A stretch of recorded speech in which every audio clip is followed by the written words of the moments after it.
Hello everyone. Today I'd like to welcome you to the new project called EXPLICO, which is a unique project that brings together students from European studies and international business, and also some students from our partner universities. We thought about how we could create an online space for students from different programs and to create an opportunity to explore challenges of COVID on our local communities and to create an opportunity for students to network with students from other programs. Now, this has resulted in this project, which is a co-creation between our colleagues at International Business and European Studies.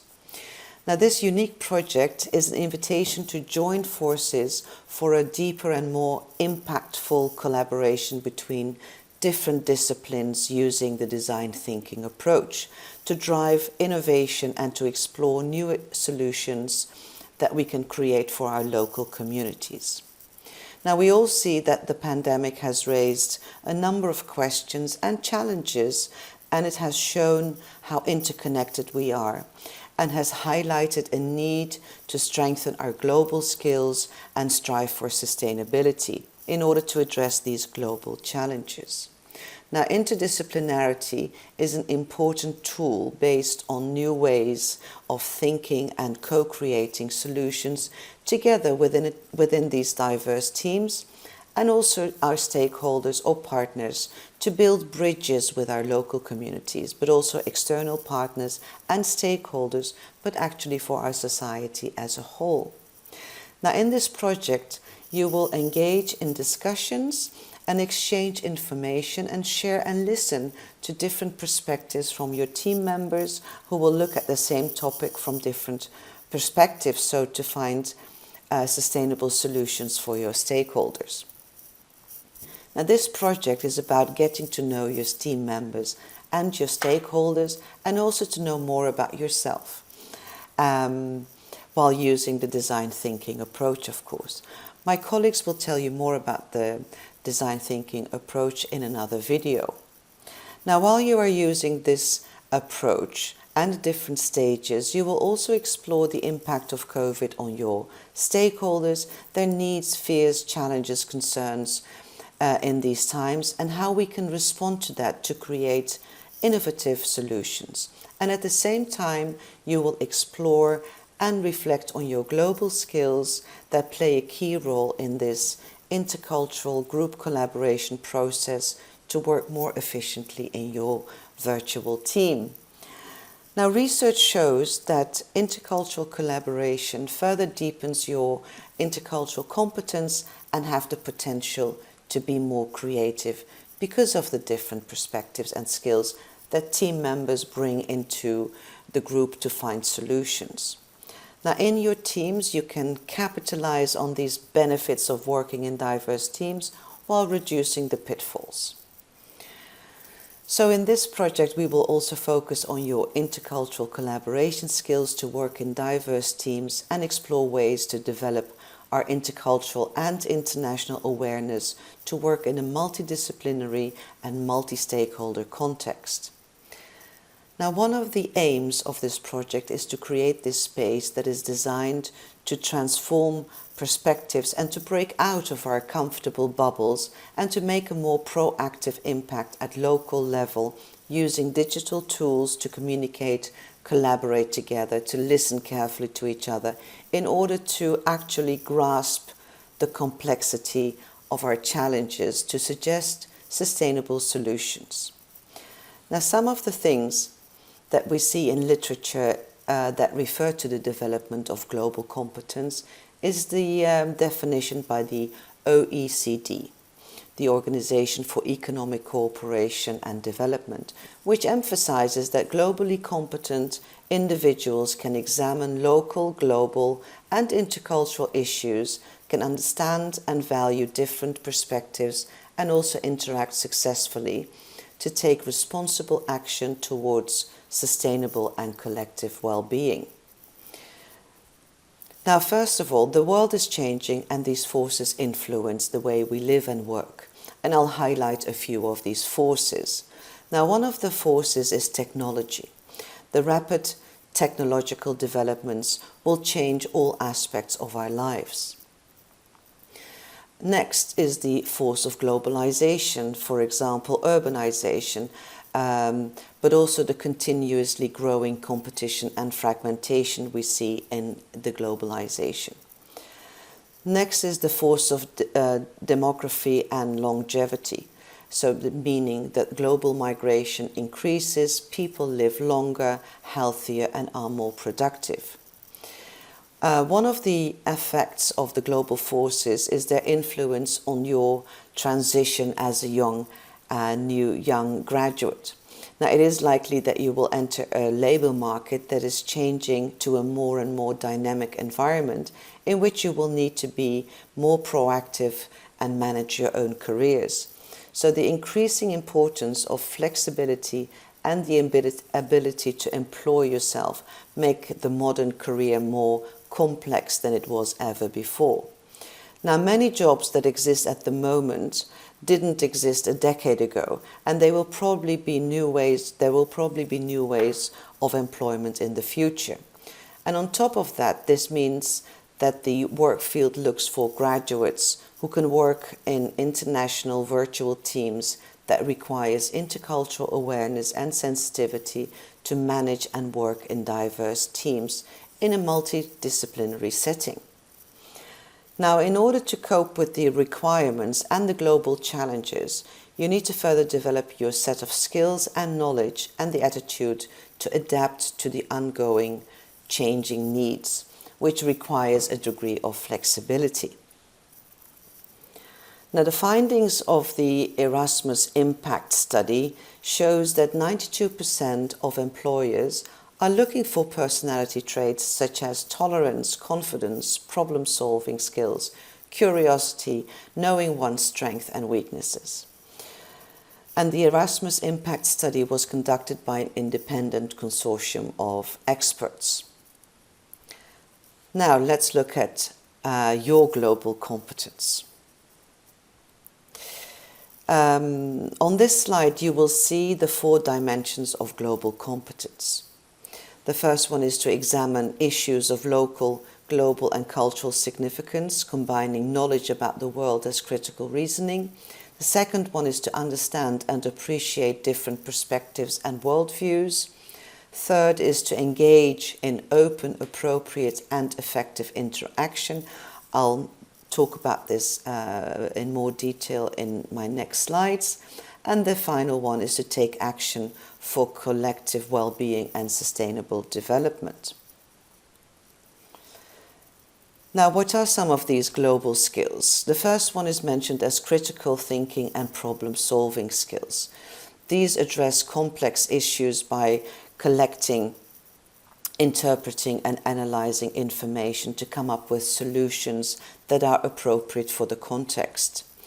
The next one is to develop creative and entrepreneurial skills. This is the ability to turn ideas into action and to meet the needs of the community, the diverse stakeholders that you will be interacting with.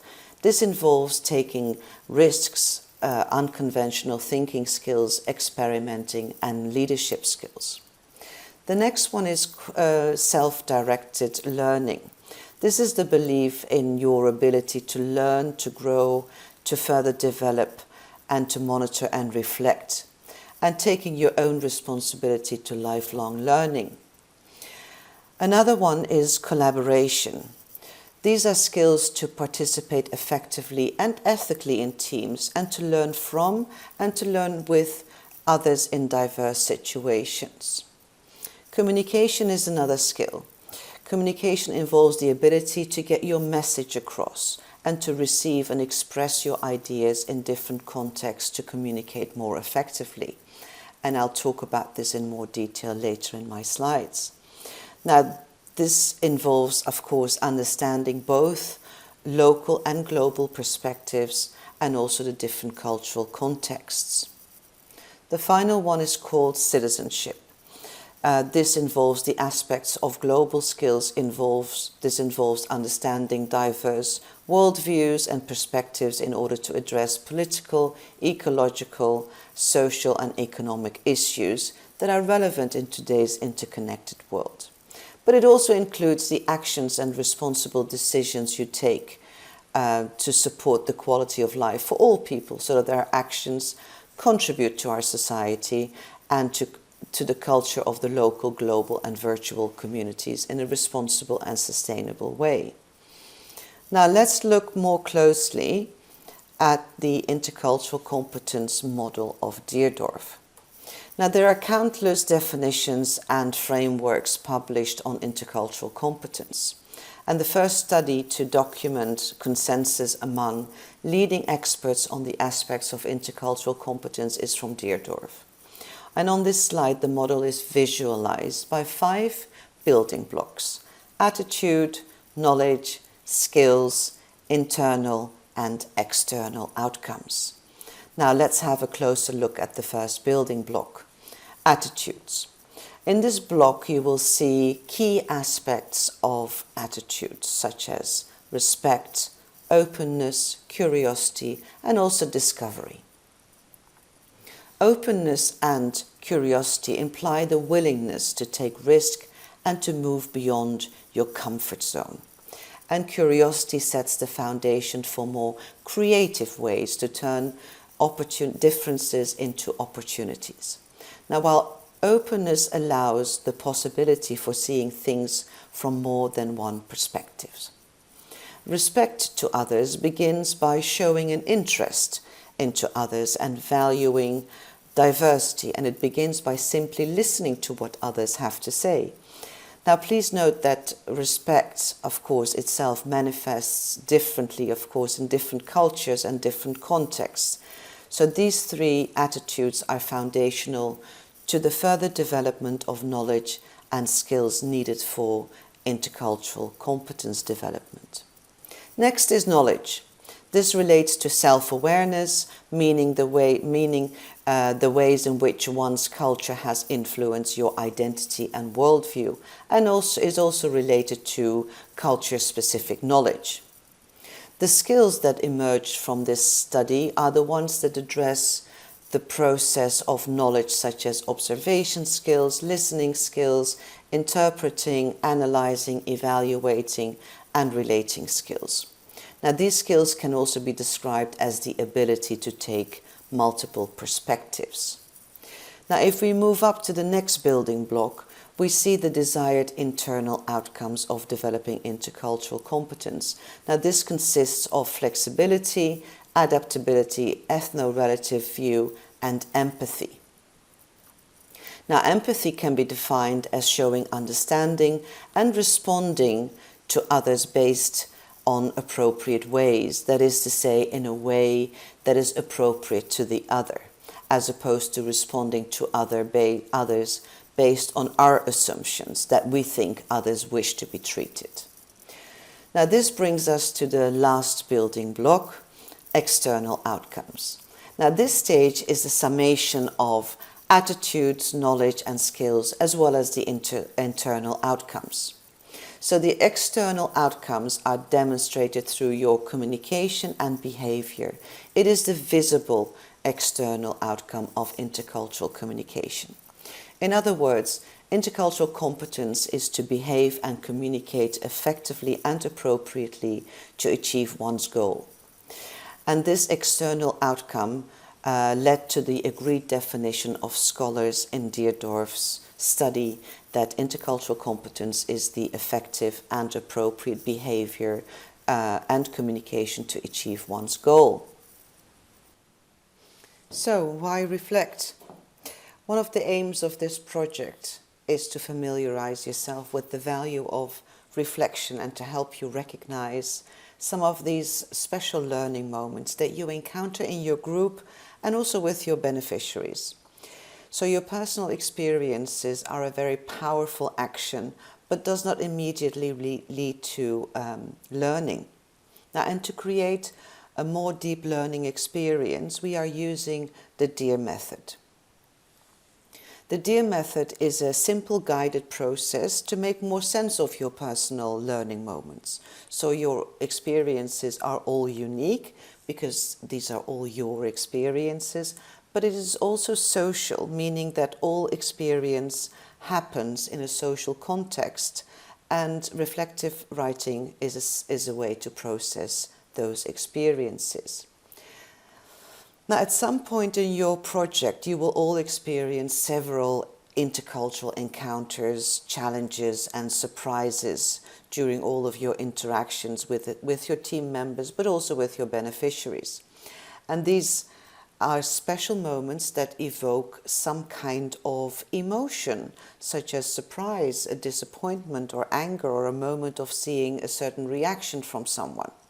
And reflection is a way to make sense of these experiences to further develop your transferable skills.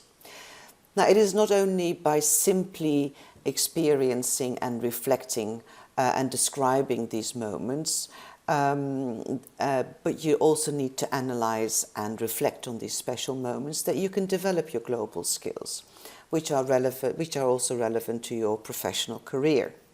Now, these reflection methods are also used in leadership skills courses and intercultural training sessions for professionals to work more efficiently and effectively with international teams, or to promote their products and services more successfully in a global competitive market.